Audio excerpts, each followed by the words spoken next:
ABT ABT ABT আর সময় নেই, তাড়াতাড়ি টেস্ট পেপার শেষ করতে হবে, পরীক্ষা চলে আসছে, এরপর স্কুল টেস্ট পেপার দেবে, সেগুলো শেষ করতে হবে।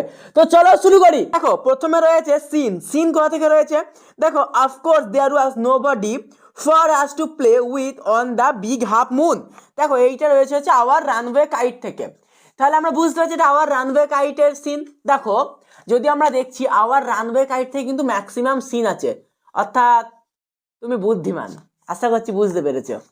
দেখো আওয়ার রানওয়ে কাইটের কোথা থেকে আছে? দেখো এখানে অফকোর্স থেকে শুরু, তাহলে এখানে অফকোর্স থেকে এখান থেকে শুরু হচ্ছে। নেক্সট এখানে শেষ কি আছে? দেখো শেষে আছে হচ্ছে আই নেভার কোয়ারেল্ড, অর্থাৎ যদি আমরা টেক্সট বুক দেখি এখানে আই নেভার কোয়ারেল্ড এইখানে গিয়ে শেষ হচ্ছে। তো চলো এইবার শুরু করি কোশ্চেন আনসার। দেখো এসো, half moon is a an, big half moon একটা কি? লাইট হাউস, মেনল্যান্ড, আইল্যান্ড না ফ্রোজেন হারবার? দেখো কি বলেছিল, big half moon is a, একদমই না, big half moon is an island, অর্থাৎ বিগ হাফ মুন ছিল একটি আইল্যান্ড। আর মেনল্যান্ড কোনটা? যেখানে গরমের সময় ওরা যেত, একদমই না, শীতের সময় যেত। তাহলে দেখো এখানে আমরা কি করব, big half moon is a করব এখানে, আর এখানে আইল্যান্ড করে দেবো। তাহলে বিগ হাফ মুন কি? একটা আইল্যান্ড। তারপরে কোশ্চেনটা দেখি কি আছে। The family moves over to the mainland in, family মেনল্যান্ডে কখন যেত? সামার গ্রীষ্মকাল, উইন্টার শীতকাল, স্প্রিং বসন্তকাল, মনসুন বর্ষাকাল। আমি এক্ষুনি উত্তর বললাম, কখন যেত? আমি আর বলবো না, ডাইরেক্ট উত্তর বলবো। দেখো কখন যেত? উইন্টারে, শীতকালে মেনল্যান্ড যেত, আর গরমকালে কি করতো? গরমকালে আইল্যান্ডে আসতো, কারণ গরমকালে বরফ গলে যেত, তাই তারা গরমকালে আইল্যান্ডে আসতো, আর শীতকালে বরফ থাকতো, সেই জন্য তারা মেনল্যান্ডে চলে যেত। চলো এবার পরেরটা দেখি।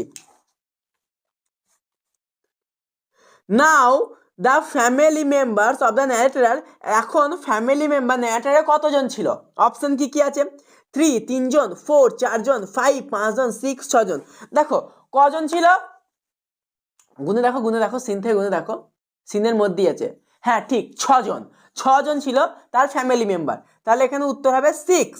তারপরে দেখো কি রয়েছে, তাই রয়েছে ডি এরটা দেখো, they have been reunited for the, তারা আবার একত্রিত হয়েছিল কিসের জন্য? কাইট ঘুড়ির জন্য, ফাদার বাবার জন্য, চিলড্রেন শিশুদের জন্য, ডিয়ার আইল্যান্ড প্রিয় আইল্যান্ডের জন্য। দেখো এইখানে কি হয়েছিল, এইখানে ওই যে তাদের ঘুড়িটা কেটে গেছিল এবং ঘুড়িটা মেনল্যান্ডে গিয়ে তার বাবার বোনের কাছে, তার ন্যারেটরের বাবার বোনের কাছে পড়েছিল। সেইখান থেকে কি করলো, ন্যারেটরের নাম আর অ্যাড্রেস দেখে তারা একত্রিত হয়েছিল। তাহলে কিসের জন্য? আওয়ার রানওয়ে কাইট, হ্যাঁ কাইট ঘুড়ির জন্য। তাহলে উত্তর আমরা করব কাইট ঘুড়ির জন্য।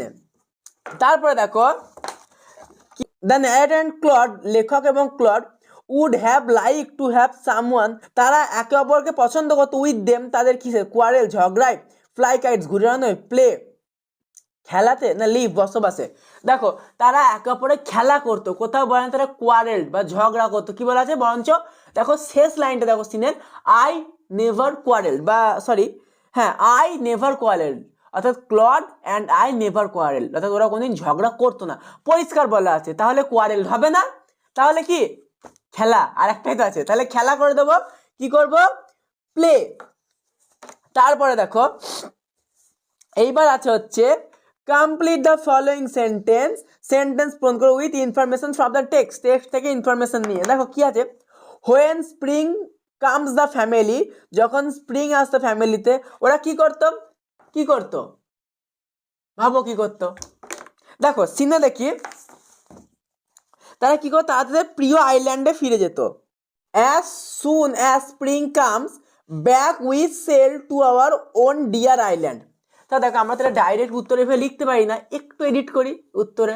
দেখো কি হবে, এইটা করব, goes back to their own dear island, তারা তাদের প্রিয় আইল্যান্ডে ফিরে যেত। আচ্ছা তোমরা কমেন্ট করে বলো দেখি এখানে গোজ কেন হলো, বলো দেখি। তারপরে দেখো কি আছে, there was nobody for them to, তাদের সঙ্গে সেখানে ছিল না, কি করার জন্য কেউ ছিল না? খেলা করার জন্য, কারণ আইল্যান্ডে কেউ তো ছিল না খেলা করার জন্য। তাহলে দেখো এই যে প্রথম লাইনই আছে, there was nobody for players for us to play with on the big half moon, অর্থাৎ বিগ হাফ মুন আইল্যান্ডে তাদের সঙ্গে খেলার কেউ ছিল না। তাহলে উত্তর কি করব? দেখো কি আছে, play with on the big half moon, অর্থাৎ বিগ হাফ মুনে খেলার কেউ ছিল না। তো চলো পরের কোশ্চেনটা দেখি।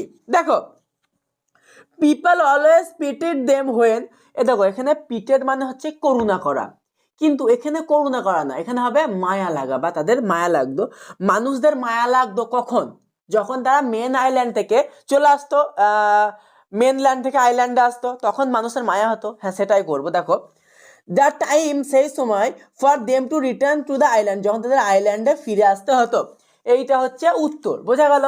তারপরে দেখো কি আছে, সত্য মিথ্যার এই জীবনে ট্রু ফলস আছে। দেখো কি আছে, স্টেট ওয়েদার দ্য ফলোয়িং স্টেটমেন্টসগুলোকে দেখো আর true or false, true na false, write T for true and F for false in the boxes right hand side. Also get support sentence phrases for passage support on your answer. হ্যাঁ, তোমার আনসারের পরিপ্রেক্ষিতে supporting statements দাও আর লেখো true না false. এখানে একটা কথা বলে রাখি, হয়তো তোমরা ট্রু ফলসটা ঠিক লিখেছো, সাপোর্টিং সেন্টেন্স ভুল লিখেছো, সেক্ষেত্রে তোমরা কি হবে, সেক্ষেত্রে তোমরা এখানে ধরো ট্রু ফলসটা ঠিক লিখেছো, সাপোর্টিংটা ভুল লিখেছো, 1 নাম্বার পাবে। কিন্তু সাপোর্টিং ঠিক লিখেছো, ট্রু ফলসটা ভুল লিখেছো, সেখানে কিন্তু তোমরা 1 নাম্বারও পাবে না, পুরোটা কেটে 0 বসিয়ে দেবে স্যার। বোঝা গেল? অর্থাৎ ট্রু ফলসটা ঠিক হলেই তোমরা নাম্বার পাবে, তারপর সাপোর্টিং এর জন্য 1। বোঝা গেল? কিন্তু সাপোর্টিং ঠিক হলে ট্রু ফলস ভুল হলে নাম্বার পাবে না। এইটা ভালো করে মাথায় ঢুকিয়ে নাও। তারপরে দেখো, the two children had difficulty to run period capes and things like that. দুজনের বাচ্চার সমস্যা হতো পিরিয়ড কেপস খেলতে।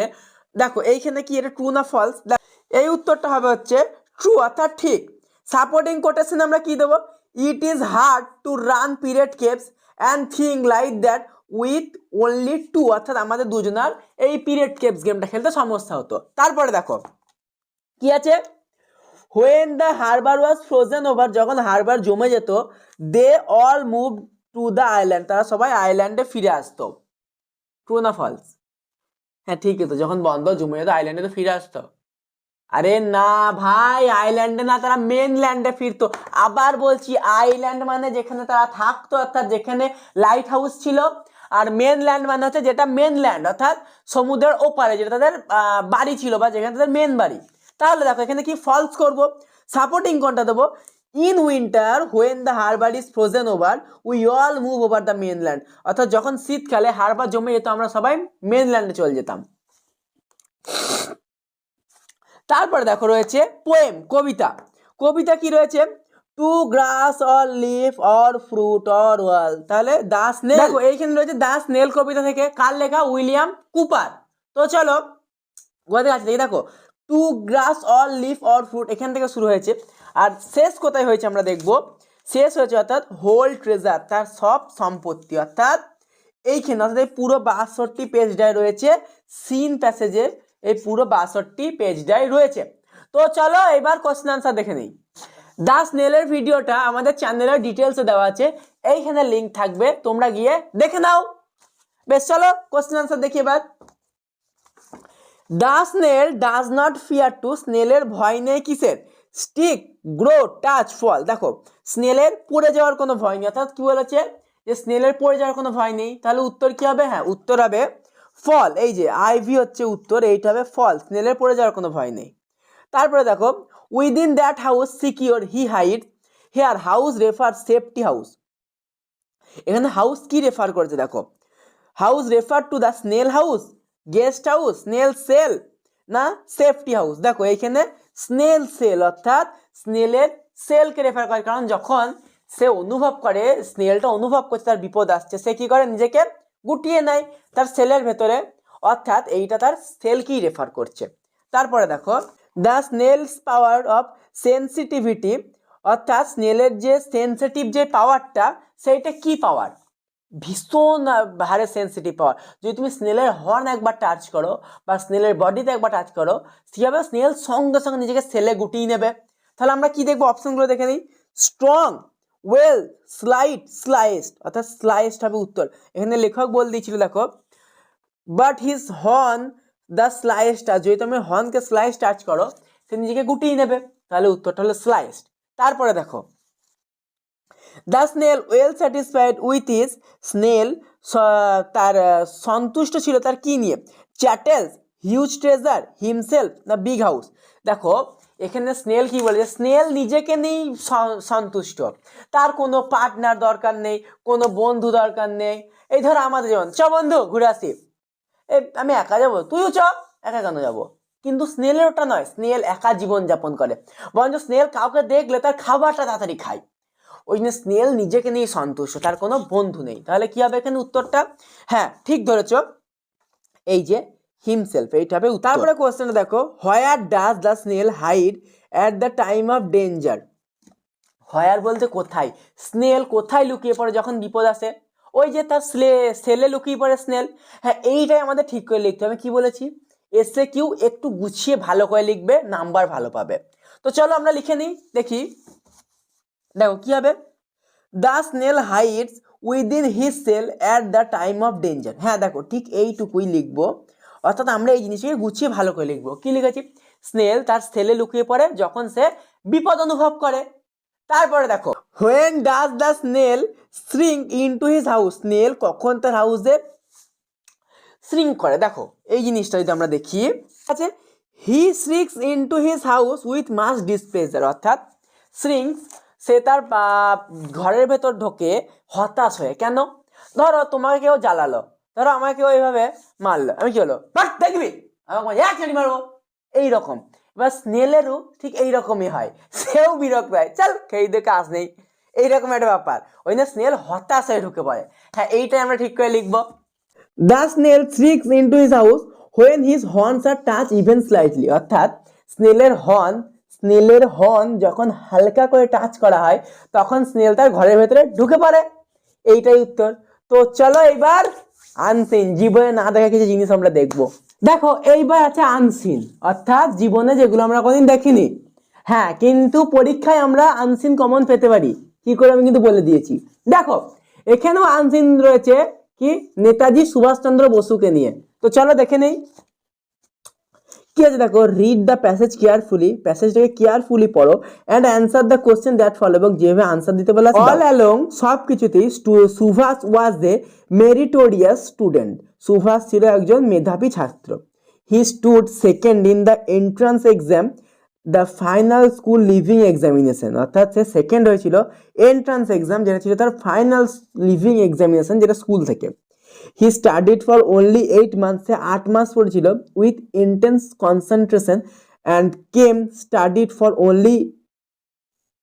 Came out fourth of the Indian civil service. অর্থাৎ ICS পরীক্ষায় সে মাত্র 8 মাস পরে ফোর্থ হয়েছিল এক্সামিনেশন পরীক্ষায়। বাট কিন্তু he had immense hatred against the British rulers. সে ছিল অর্থাৎ ব্রিটিশ শাসনের হেটার্স, অর্থাৎ একজন নিন্দুক আর কি। হি unlist ruthless torture against innocent Indian. সে যে ভারতীয়, অর্থাৎ ইনোসেন্ট ভারতীয়দের খুব পছন্দ করতো। সো তাই হি did not join the ICS, say civil সার্ভিসে জয়েন করেনি। এই যে দেখো সুভাষ এখানে কি করলো, সে কিন্তু ICS এ ফোর্থ হয়েছিল, অর্থাৎ সে গ্যারান্টি চাকরি পেত, কিন্তু সে জয়েন করেনি। এই জায়গাটা একটু হাইলাইট করে রাখো।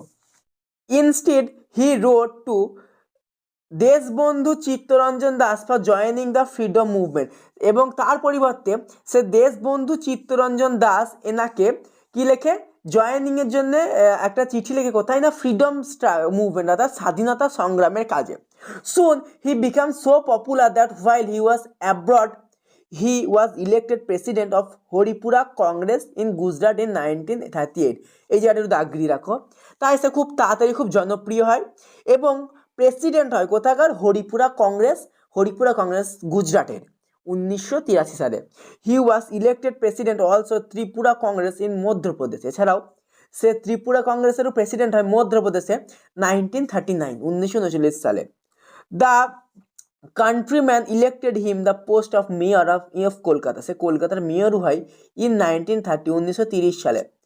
দেখো, when he was in jail, যখন সে জেলে ছিল, later he resign the presidentship of the Congress and establish forward bloc within Congress in May 1939 to rally the youth behind his anti-British campaign to the in the country. অর্থাৎ দেখো সে কি করেছিল, সে তার যে প্রেসিডেন্ট ছিল সেখান থেকে সে রিজাইন দিয়ে দিল। অর্থাৎ আমরা ঠিক জিনিস বুঝছি, সুভাষ দেশকে ভীষণভাবে ভালোবাসতো, সুভাষচন্দ্র বোস দেশকে ভালোবাসতো, সে টাকা পয়সা চাকরি এইগুলোকে ভালোবাসতো না। অর্থাৎ সে প্রেসিডেন্ট আইসিএস এর চাকরি তো নিলই না, আবার প্রেসিডেন্ট থেকেও পদত্যাগ করলো এবং সে কি করলো, ফরওয়ার্ড ব্লক প্রতিষ্ঠা করলো। কিসের জন্য? ফ্রিডম স্ট্রাগলের জন্য। তাহলে আমরা এখান থেকে কি বুঝছি, শুধুমাত্র একটা আনসিনের জন্য না। দেখো সুভাষচন্দ্র বোস আমাদের একটা মেসেজ দিচ্ছে যে কি, আমাদের যেটা মাথায় আসে, যেটা মনে হয় ঠিক সেইটা করো। হ্যাঁ, যদি সেটা সত্যি ঠিক হয় তবে করো। যেমন ধরো আমরা এত কষ্ট করে ভিডিও করছি, তোমরা ভিউজ দিচ্ছ না, কষ্ট পেলাম। আনসিনে ফোকাস করো, আমি ভীষণ কষ্ট পেলাম।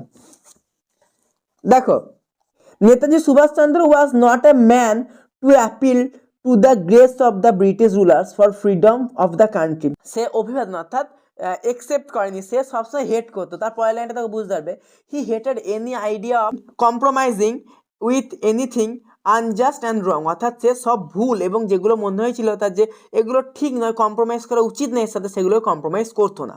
So he started the vigorous campaign against the British government public. তাই সে ক্যাম্পেন স্টার্ট করে, ক্যাম্পেন বলতে সভা বা এগুলো স্টার্ট করে কাদের? ব্রিটিশ গভর্নমেন্টের অধীনে। দেখো তার সাহসটা দেখো, সেই সময় সে ব্রিটিশ শাসনের মধ্যে থেকে ব্রিটিশদের বিরুদ্ধে ক্যাম্পেন চালিয়েছে। এইটা একটা ভীষণ মানসিকতা যে সিস্টেমের বাইরে এসো, সিস্টেমের মধ্যে আটকে থেকো না, সারা জীবন মুখস্থ নয়, শেখো কিভাবে রাইটিং লিখতে হয়, শেখো। মুখস্থ করে কোনোদিন বড় হওয়া যায় না, তোমাদেরকে ওটা মাথায় রাখবে, শিখতে হবে। আমরা শিখি যে কীভাবে করবো, শেখো।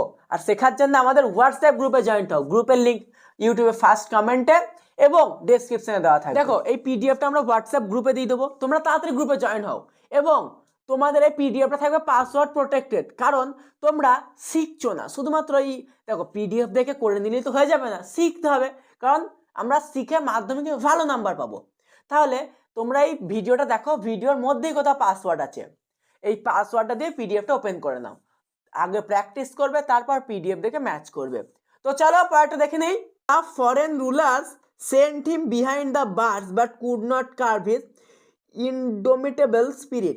দেখো এইখানে নেতাজি সুভাষচন্দ্র বসু আমাদের কাছে কোনো রকম আশা না রেখেই তার কমফোর্টেবল জোনের বাইরে গিয়ে সে কাজ করেছে। অর্থাৎ এখান থেকে আমরা কি শিখছি, যে আমাদের সবসময় নিজের কমফর্ট জোন নয়, কমফর্ট জোনের বাইরে গিয়ে সঠিকটা করা দরকার।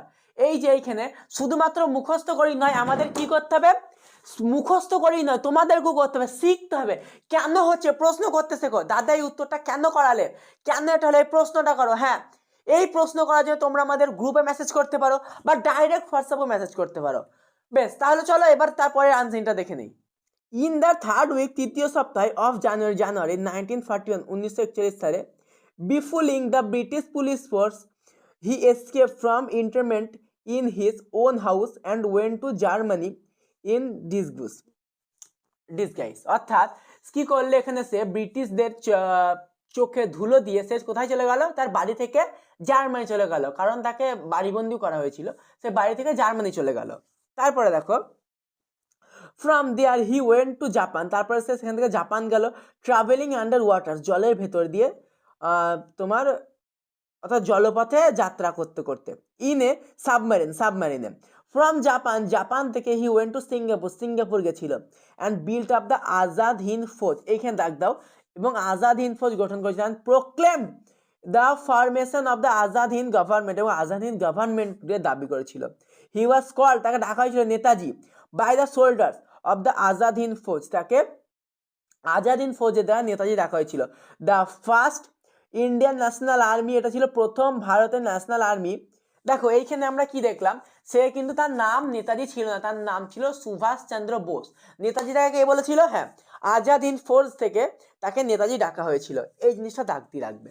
তারপরে দেখো, as the leadership of the Azad Hind Fauj, Azad হিন্দের ফৌজের লিডারশিপে নেতাজি বলেছিল টু দ্য সোল্ডার্স, সৈন্যদের, অফ দ্য ফৌজের, commanders, soldiers, let your battle cry be to Delhi. অর্থাৎ তোমার কমান্ডার, সোলজার, সৈনিকরা, তোমাদের যুদ্ধ হচ্ছে দিল্লি চলো। তো চলো এইবার আনসিন করব। Netaji did not join, Netaji join করেনি দ্য আইসিএস। বলতে এখানে কি দেখো, ইন্ডিয়ান সিভিল সার্ভিস। তারপরে কি আছে, বিকজ কারণ, he did not like the job, সে জবটাকে পছন্দ করতো না। He was posted outside the country, তাকে দেশের বাইরে পোস্ট দেওয়া ছিল। He hated the then rulers, তার সেই রুলার্সকে অপছন্দ করতো। হি ওয়াজ হোম সিক, সে বাড়িতে অসুস্থ ছিল। দেখো এইখানে হবে কি, যে সে অপছন্দ করতো রুলার্সদের, তাহলে হ্যাঁ অপশন সি। দেখো হি হেটেড দ্য দেন রুলার্স, সে তখনকার যারা রুলার্স ছিল তাদেরকে অপছন্দ করতো। তারপরে চলো বিয়েটা দেখে নেই। Netaji was elected the president of the Indian national Congress, Netaji national কংগ্রেসের প্রেসিডেন্ট হিসেবে নির্বাচিত টুয়াইস, থ্রাইস, অর্থাৎ টুয়াইস দুবার, থ্রাইস তিনবার, ওয়ান্স একবার, না 4 টাইমস 4বার। দেখো এইখানে টুয়াইস অর্থাৎ দুবার, কখন কখন হয়েছিল, এই যে এখানে দেখো, আর একবার মধ্যপ্রদেশ আর একবার গুজরাটে, তাহলে টোটাল দুবার সে প্রেসিডেন্ট হিসেবে ইলেক্টেড হয়েছিল। তো চলো তারপর একটা দেখি।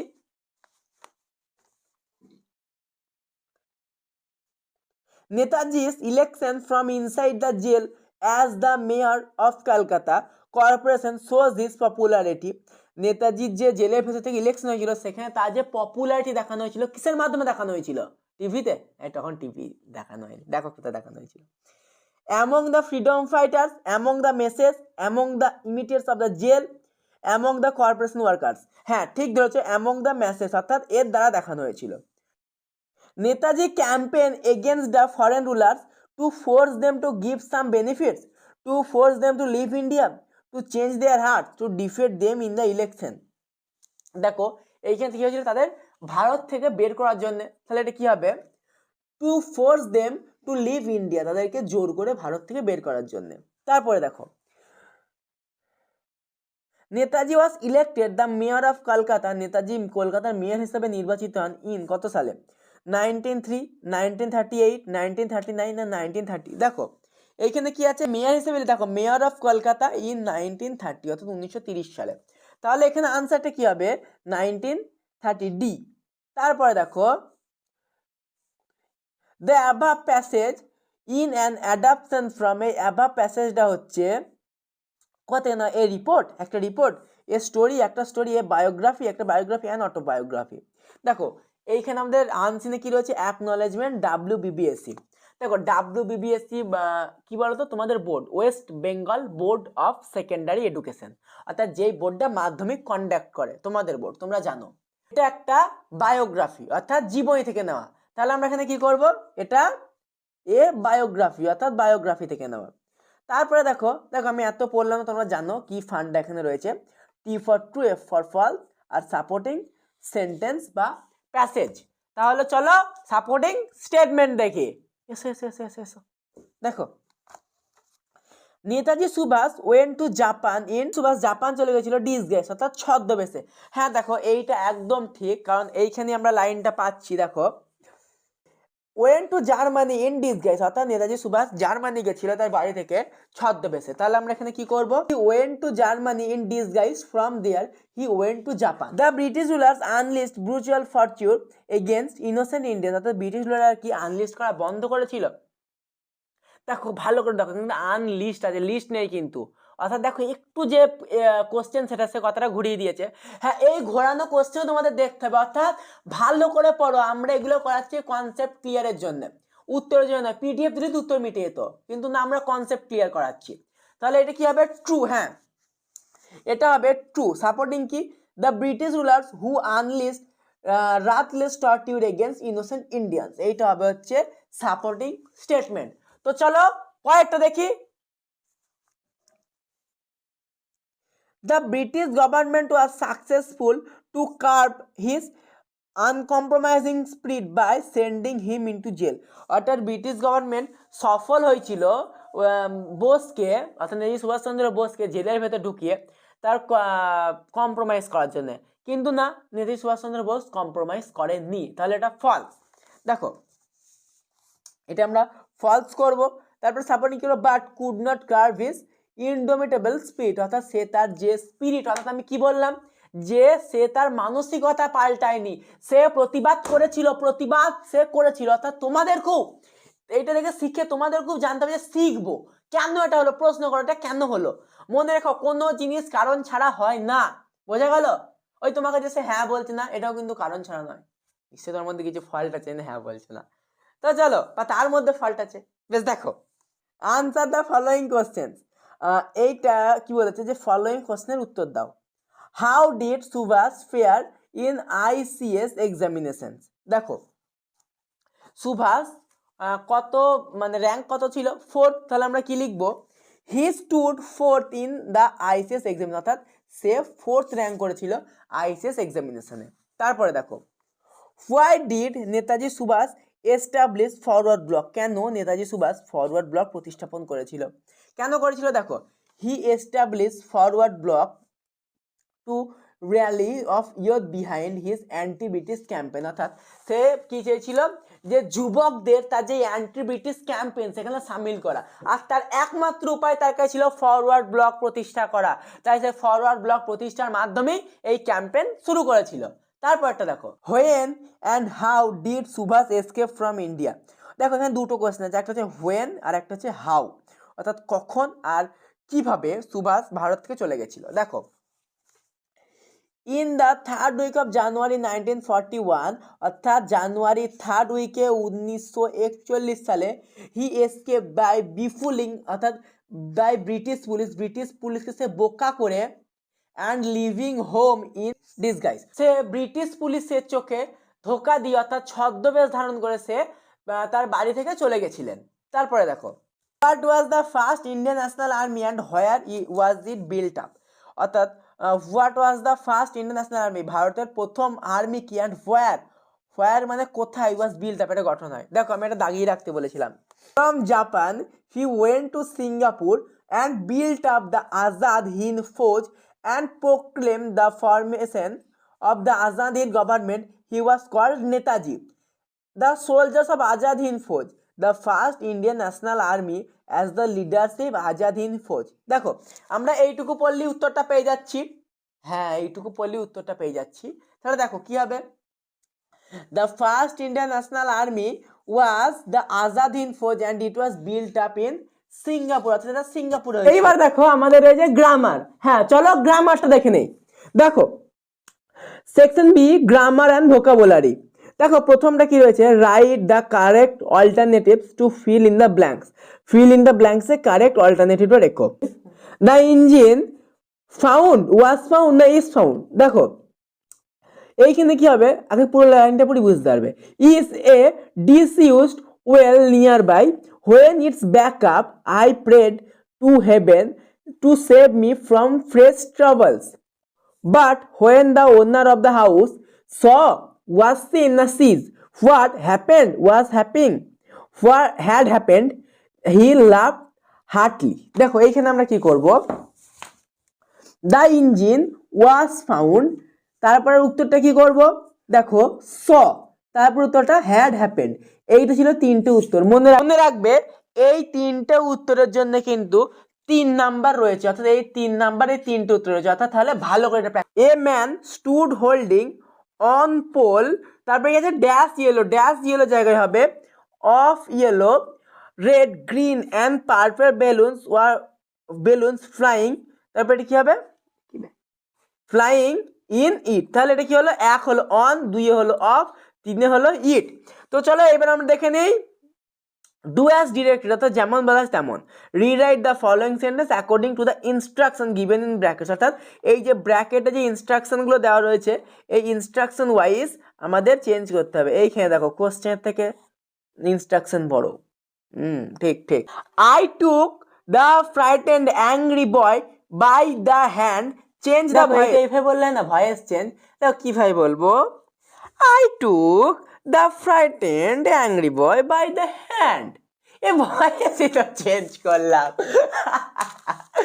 না, এইটা গ্রামার উপায় করতে হবে। দেখো the frightened angry boy was taken by the hand of me, হ্যাঁ এইটা হবে আনসার। তারপর এটা দেখো কি আছে, the man said to her, do you try teaching your son to talk properly? এটা দেখো চেঞ্জ ইনটু ইনডাইরেক্ট স্পিচ। হ্যাঁ দেখো স্পিচ দু প্রকার, দেখো এখানে দেখো স্পিচ দু প্রকার, একটা হচ্ছে ডাইরেক্ট স্পিচ, একটা হচ্ছে ইনডাইরেক্ট স্পিচ। এইটা হচ্ছে ন্যারেশন বলে এটাকে, ন্যারেশন বলে। তো ন্যারেশন চেঞ্জ, দেখো এটা আনসার কি হবে, the man asked her if she try teaching her son to talk properly, এইটা হবে আনসার। তারপর একটা দেখো, the load was light, it was too much for the old woman. Join the sentence into a complex sentence using adverbial clause. দেখো এখানে দুটো instruction রয়েছে, একটা হচ্ছে জয়েন করতে হবে কমপ্লেক্স দিয়ে, কমপ্লেক্স সেন্টেন্স, আর কি ইউজ করে অ্যাডভার্বিয়াল ক্লজ, অর্থাৎ ক্লজের যে ভাগ রয়েছে না তার মধ্যে অ্যাডভার্বিয়াল ক্লজ দিয়ে করতে হবে। ক্লজের ভিডিও আমাদের পেজে, ক্লজের ভিডিও আমাদের ইউটিউবে দেওয়া আছে, লিঙ্ক তোমাদের ডেসক্রিপশনে থাকবে, দেখে নেবে। তারপরে দেখো,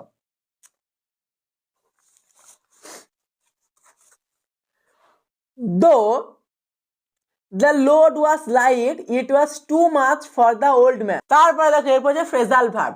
আচ্ছা তোমাদের আমি একটা কাজ করব, একটা পরের ভিডিওতে একটা ফ্রেজাল ভার্বের ফুল পিডিএফ দিয়ে দেবো, এইটা দেবো পাসওয়ার্ড ছাড়া, আর টেস্ট পেপারের পিডিএফটা থাকবে পাসওয়ার্ড দেওয়া। পাসওয়ার্ডটা আবার বলছি ভিডিওর মধ্যেই আছে, তোমাদের ভালো করে প্র্যাকটিসের জন্য ভিডিওর মধ্যে আমরা পাসওয়ার্ড দিচ্ছি। তো আগে পেজ করে নাও পেজটা, তারপরে পাসওয়ার্ড দিয়ে খুলে দেখে নেবে উত্তর।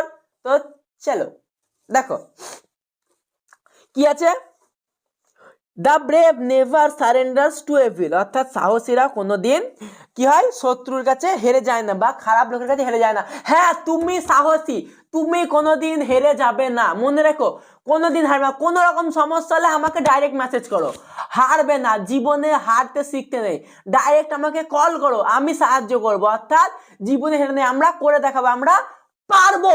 দেখো এটা কি হবে, give in, the brave never give in. আচ্ছা এইটা যখন আমরা করবো, এইটা গিভ ইনটা উত্তর, আমরা অবশ্যই টেন্স মেনটেন করবো, অর্থাৎ যখন ফ্রেজাল ভার্ব লিখবো অবশ্যই টেন্স মেনটেন করে লিখতে হবে।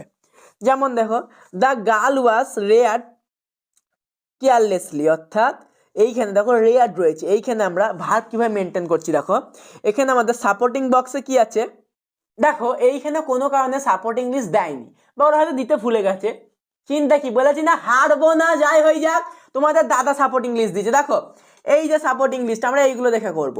তাহলে এটা কিন্তু কি করব, ব্রিং আপ, আমি এই যে বললাম টেন্স মেনটেন, তাহলে এখানে হবে the girl was bought up carelessly. তারপরে দেখো কি আছে, our school was founded in 1967, আমার যতদূর মনে করে আমি যে স্কুলে পড়েছি এটা 1950, এই কদিন আগে 75 বছর সেলিব্রেশন হলো। তারপরে দেখো এখানে কি করব, our school set up in 1967, এইটা হলো উত্তর। তারপর এটা দেখো, গিভেন বিলো আর মিনিং 4 ওয়ার্ডস, এই 4টে ওয়ার্ডের মিনিং লেখো, which will find question number 3, যেটা কোশ্চেন নাম্বার 3 থাকে। আচ্ছা কোশ্চেন নাম্বার 3 কিন্তু এইটা, হ্যাঁ এই যে এখানে রয়েছে কোশ্চেন নাম্বার 3। তারপরে দেখো, find out the words and write them in the appropriate boxes in right hand, অর্থাৎ আমাদের যে রাইট হ্যান্ডে বক্স রয়েছে এই বক্সগুলোতে আমাদের লিখতে হবে উত্তর। আচ্ছা প্রথমটা দেখো, গিল্টলেস অর ইনঅফেন্সিভ, অর্থাৎ এই যে আমার মতো ইনোসেন্ট মানুষ, ইনোসেন্ট, হ্যাঁ দেখো ইনোসেন্ট আমি পড়েছি, আনসিনও আছে। এই চলো এসে দেখি কোথায় আছে, এই যে এইখানে রয়েছে ইনোসেন্ট, হ্যাঁ তাহলে একের উত্তরটা হবে ইনোসেন্ট। তারপরে দেখো 2-এ কি আছে, ইন্টেন্স ডিসলাইক, অর্থাৎ হেটার্স, ওই যে নেতাজি হেটার্স ছিল ব্রিটিশ রুলারদের, এই যে দেখো এবার রয়েছে এখানে হেটার, এই যে হ্যাঁ এই হেটারটা হবে 2-এর উত্তর। তারপরে দেখো 3-এ কি বলেছে, ফেভার, অর্থাৎ কারুর প্রতি হয়ে কথা বলা, ফেভার করা তার প্রতি, এই যে আমাদের ফেভারে রয়েছে হচ্ছে গ্রেস, এই যে গ্রেসটা হবে 3-এর উত্তর। তারপরে 4-এ কি আছে দেখো, মেড পাবলিক, অর্থাৎ সাধারণ মানুষের জন্য তৈরি করা, এই যে দেখো এইখানে রয়েছে প্রোক্লেমড, এইটা হবে 4-এর উত্তর। তো দেখো আমাদের এই পেজটা শেষ হয়ে গেল, তাহলে এরপর তোমাদের কাজ কি, হ্যাঁ যারা এখনো অবধি গ্রুপে জয়েন হওনি তাড়াতাড়ি জয়েন্ট হও ভাই, কিছু তো শিখতে হবে। দেখো রেজাল্ট খারাপ হলে তোমার বাবা মাকে অপমানিত হতে হবে, সেই জন্য রেজাল্ট খারাপ একদমই নয়। আর যেটা কথা, যেটা ডাউট থাকবে আমাদের গ্রুপে জিজ্ঞেস করবে, আর হ্যাঁ পিডিএফটা খুলে এবার মিলিয়ে নাও। তো চলো দেখা হচ্ছে পরের পেজ নিয়ে।